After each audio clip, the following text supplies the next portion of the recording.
Gift. That's a sermon in music right there. Did you hear that? Release all things, give your heart to Jesus. That's a message. Here's the difference between when he says it and when I do. You're going to remember that for a long time. You're going to remember a tiny bit of what I say. But today, you don't have to listen to me, so that's some good news for you. I'm here to introduce a friend of mine. You can come up, Andrew. So I was talking to Andrew last night, and I was trying to figure out how old Andrew was when I met him. And we determined he was 11 or 12 years old. Andrew is a testimony of the power of Jesus and of the greatest miracles that he does every day, that is turning sinner into saint. Now, I'm not saying that Andrew is a bad person, but what I'm saying is that Andrew grew up in the church and never left the church.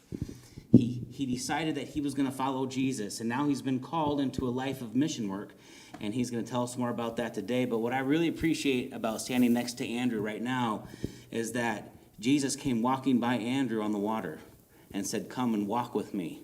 And he got out of the boat. He had the faith to get out of the boat. And so he's going to talk to us about what it's like to fly in the air and not walk on water, right? Yep. All right. I'll give it over to you now. Good morning, church family. Good morning. My heart was racing. I was alone and in trouble.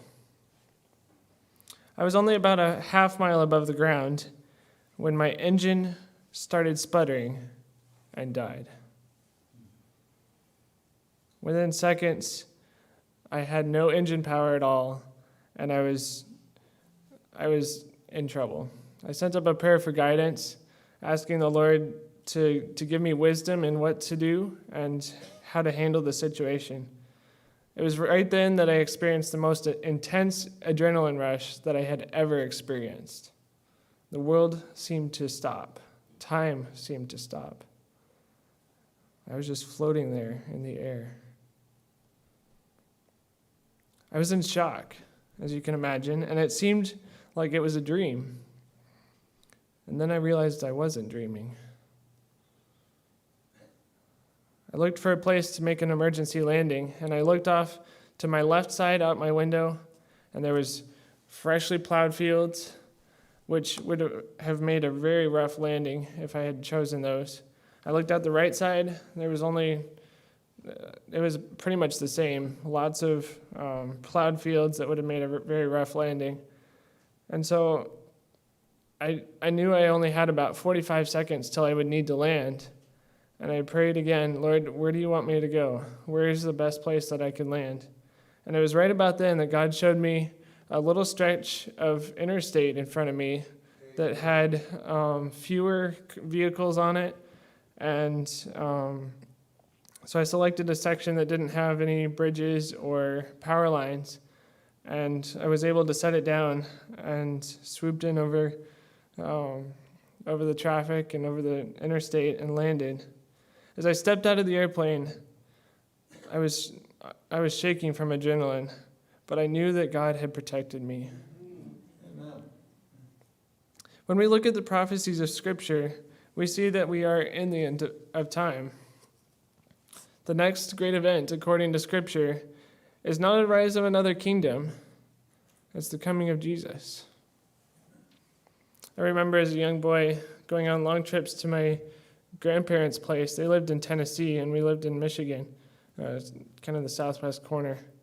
And it was before GPSs and smartphones and all that technology. And sometimes I would get weary and ask my parents, are we almost there yet? How much further? And they would bring out a map and show me where we were and how much further we had to go. Today, I also sometimes wonder how much longer till Jesus comes. As we see the world around us, the turmoil, the political chaos, the natural disasters, the false prophets and false Christs, the wars and rumors of wars, it kind of very well matches with Matthew 24. We can go check, check, check, check. It's kind of like a checklist, and we can see that all these things are happening. Those are all the things that Jesus said would happen before he would come. His coming could be at any time. We've been seeing these things all around us. But I believe we're missing something that Jesus said about his coming. It's found in Matthew 24 and verse 14, and thanks for reading that earlier. Matthew 24:14. 24, verse 14. And this gospel of the kingdom shall be preached in all the world for a witness to all the nations, and then the end will come. So what does it say? What will happen before Jesus comes? The gospel will go to all the world. Okay, so what's the significance? We have missionaries all around the world working in very difficult situations. Thousands of people are giving their lives to Christ. You know, aren't we almost ready for Jesus to come now? A little over 5 years ago, my family and I went on a mission trip to Southeast Asia. I was excited to see new cultures and meet new people and experience a different part of the world. But I wasn't prepared for what I found there. The smells were different. The houses and buildings looked different. The food was different. The language was so different. A few days later, when I had time to adjust, I learned to appreciate these differences and really enjoyed my time there. One particular day, this is in Myanmar, we were driving through the countryside from Yangon up towards the northwestern part. We'd gotten up really early before the sun had risen, and we were blessed with an unusually good highway for Myanmar. We drove all morning, we drove all afternoon, we drove into the evening, and just before the sunset, during this whole time, we passed thousands of Buddhist pagodas. You can see on the top, right on that mountain there's a little Buddhist pagoda on the top of the mountain. Endless rice paddies in the flatlands with countless roadside shops and different markets. But it was just before the sunset, when we were nearing our destination, one of the church leaders that was with us leaned over to me and said, "For the past 8 hours that we've been driving, we did not pass a single Adventist church, not even a Christian church. There's not one Adventist school or even a Christian school in this whole area. There's no Christians at all in this whole country, in this stretch of country." Mile after mile, we passed thousands of people who had never even heard of Jesus. I was speechless. I thought that this whole time, that was just like incredible to me. All of a sudden, I began to realize how much work is yet to be done, and it was overwhelming to me. Just imagine driving this distance that we drove is like driving from here all the way down to Tennessee, and no Christians.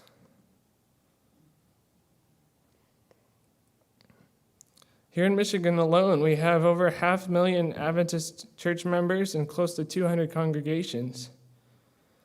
And if you take a step back, out of the roughly 8.5 billion people on this planet, 3 out of those 8.5 live in an area of the world that is considered unreached or unevangelized. This is huge. Simply think of this. 1 out of 3 people have never heard about our God. The work ahead of us, seems massive and daunting. And the people in these countries are so precious to the Lord. It seems impossible. How can it ever be finished? Sometimes I start to wonder how the gospel will go to the entire earth in our lifetime or in a future generation. And as I studied it further, it's not only our responsibility. God is calling us to share His love with others. And He's the one that gives us the strength and has called us to do this, and he'll provide that. God promises that he will complete the work. It will be finished, and much sooner than any of us actually realize. He has promised to be with us and guide us. He is also looking for committed individuals to be his working hands and feet to show his power through. He's looking for people to go and serve in hard-to-reach places to share hope and salvation with those that have never heard before. Turn with me to Romans 10, verse 13 to 15. Romans 10. Let me know when you get there. Romans 10, 13 to 15. I'll give you a few more seconds here.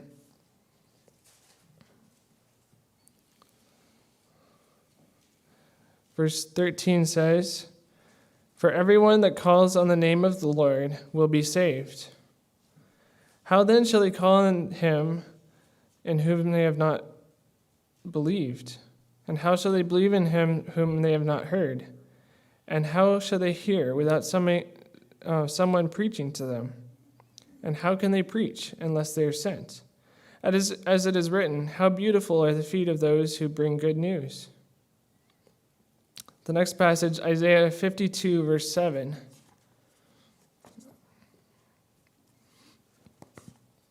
Isaiah 52 and verse 7.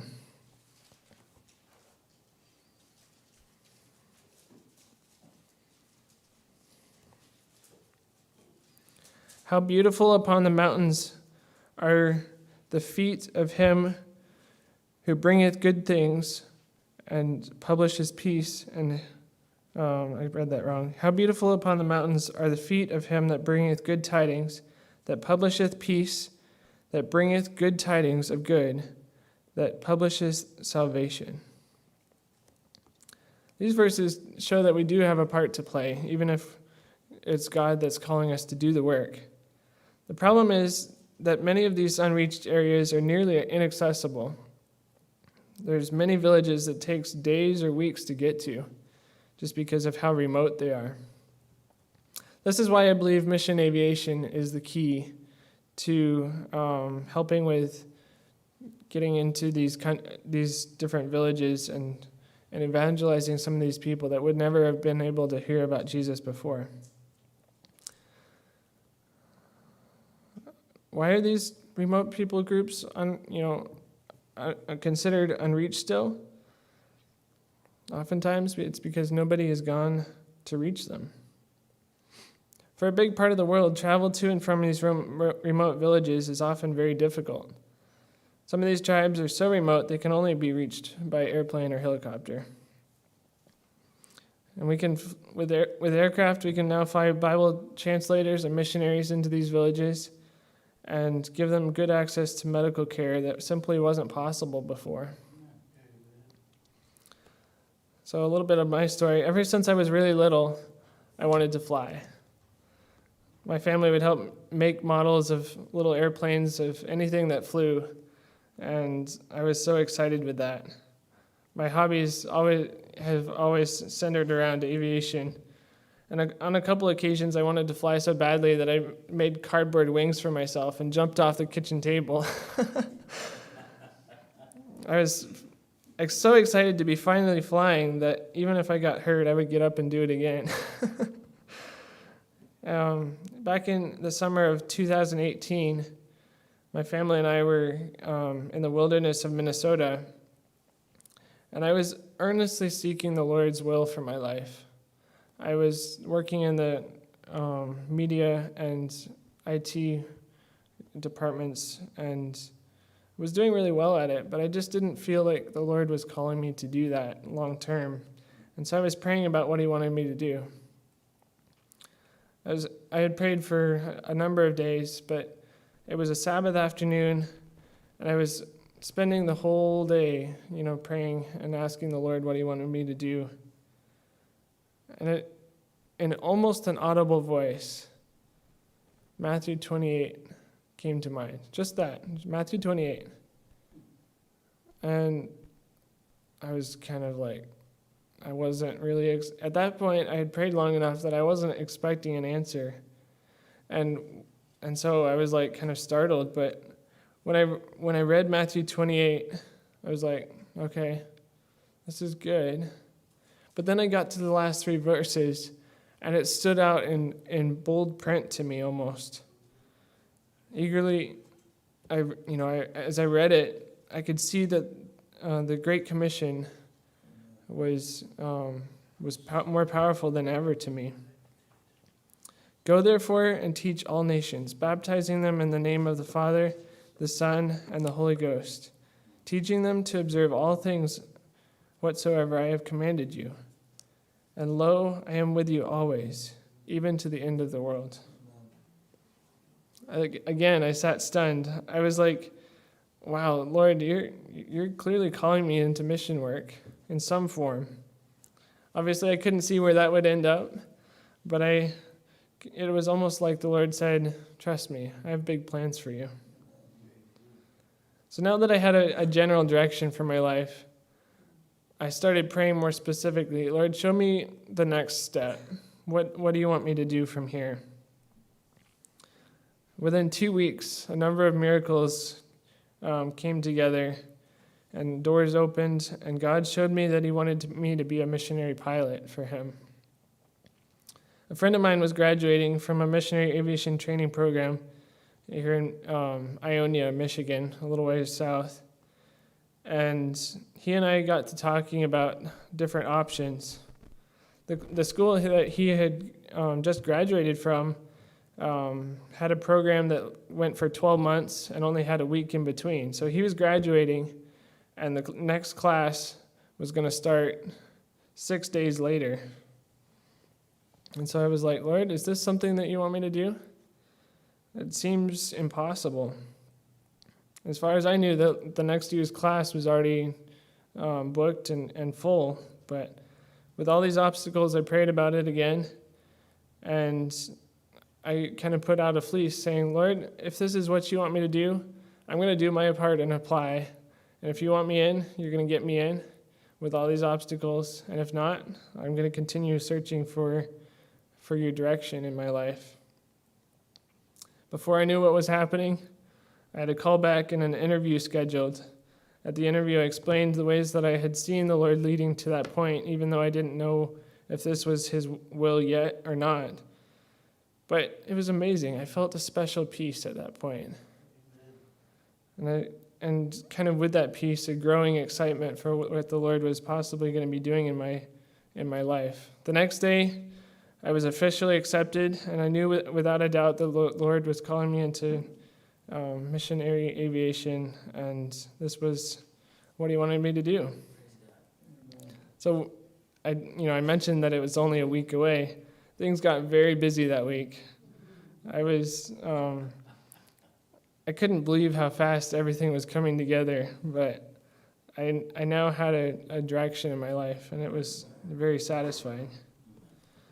So after the first year, I had finished aviation maintenance training, and then the second year, I did my flight training to be a mission pilot. And over the summer of 2020, I heard about a new organization starting in Central America. And they used airplanes to share the gospel with people. They invited me to learn more about that ministry. And after praying about it for several weeks, I applied to serve with an organization called Miracle Air. Miracle Air uses aviation. Here, I'll go through some of these pictures and kind of catch myself up. So this is in Laos, a similar country to Myanmar. So Miracle Air is an aviation ministry that the mission is to share the love of Jesus in any way possible that we can, and mostly through the use of aviation. Here's a picture of Nicaragua on the map. Nicaragua is bordered by Costa Rica and Honduras, and it's one of the poorest countries in Central America. The area highlighted in red on the right side of the picture is the predominant area of where we'll be setting up our aviation ministry and servicing nearly 200,000 people on the eastern coast of Nicaragua that don't have good access to medical care. Like I said, our main focus is emergency medical flights, but we also work with the local health and wellness outreach endeavors that the church has, as well as the government provides. We sponsor Bible workers. We work with different schools to provide educational stipends to students that don't have enough money to go to school on their own. And we're looking at starting a houseboat, converting a houseboat into a riverboat medical clinic that we can float to these different villages that we also have aviation services to as well. And then also disaster response. About a year ago, last September, there was 2 hurricanes that came through Nicaragua and caused a lot of damage. And so that and earthquakes will be better prepared to help with disaster response efforts. So here's a picture of Nicaragua on the coastline on the eastern coast. It's actually quite a pretty area, but as you can see, there's so much water that there's not really any way to put a road through to many of these villages. And so most of the transportation comes through by boat. And last year, about a couple months before I signed on with Miracle Air in October, about summer 2020, this airplane was we found this airplane, and then we had many donors step in to kind of help us purchase this airplane. It's a 5-seater amphibious float plane that we can fly from our home base into the village and land on the waterways near where the villages are. And we can pick up the medical patients that are in trauma and then fly them to the nearest hospital. The same trip would be, some of the villages are about 8 to 10 hours boat trip over a high-speed, open. It's on a high-speed boat over open ocean. You can imagine if you're suffering from a medical trauma of any kind, really, that would be very difficult. And we can do the same distance in about 45 minutes. So it's a real lifesaver for these people. So since I signed on in October, I've been doing different flight training opportunities and doing some maintenance on the airplane, preparing it to go and preparing myself to go, doing different support raising opportunities. Let me tell you some stories from Nicaragua. This boy on the left, he was bitten by a snake in one of these remote villages, and you can imagine, if you're bitten by a snake, these are super venomous snakes that you only have a little while before dying. And so they stabilized the patient. There was a nurse in the village that was able to help work with him, but he needed antivenom pretty badly. And so with our airplane, Norman Hansen was able to, he's our project founder, he was able to fly over the village and do a kind of circle the village and drop a little parachute container with antivenom in it and save this little boy's life. The lady on the right, as far as I understand, she was also dealing with some, I think it might have been a heart attack that she was dealing with. But anyway, her life was spared because of missionary aviation. In the back of the airplane on the left side, the nurse there is doing CPR on an infant, and Unfortunately, she didn't make it, but we did the best that we could to help with that situation. On the right, there's pregnancy complications, and you can see the oxygen bottles there. They were the nurse there was doing the best that they could to stabilize the patient. I believe she lived as well. So the Lord is really using us in mission aviation to spread the love of Jesus to these different villages. Aside from aviation, we're working in the local communities to be able to share Jesus in a home setting, or as well as a church, working alongside the church and reaching the different communities for Jesus. We're working with the kids. Sometimes there's VBS there. Really cool opportunities. And like I said earlier, our biggest focus is to bring people to Jesus.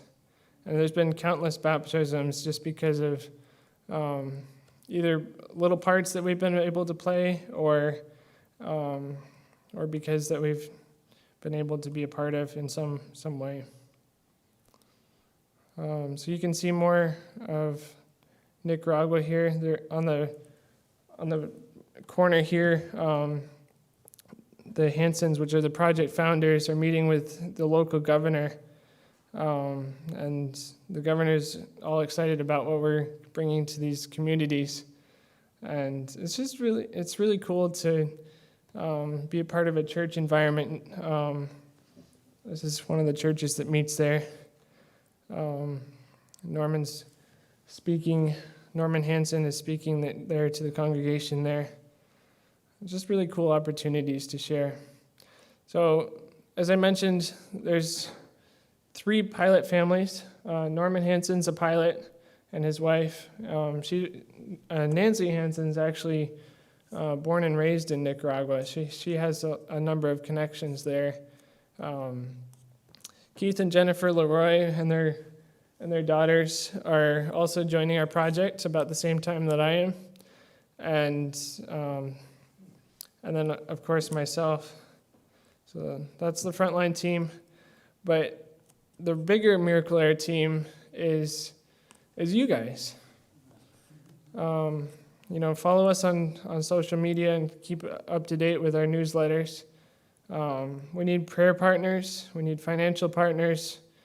The Lord is calling some people to be long-term volunteers with us. Some of you have skills that you can do short-term building operations, or some of you may have medical experience that you can come down and help us.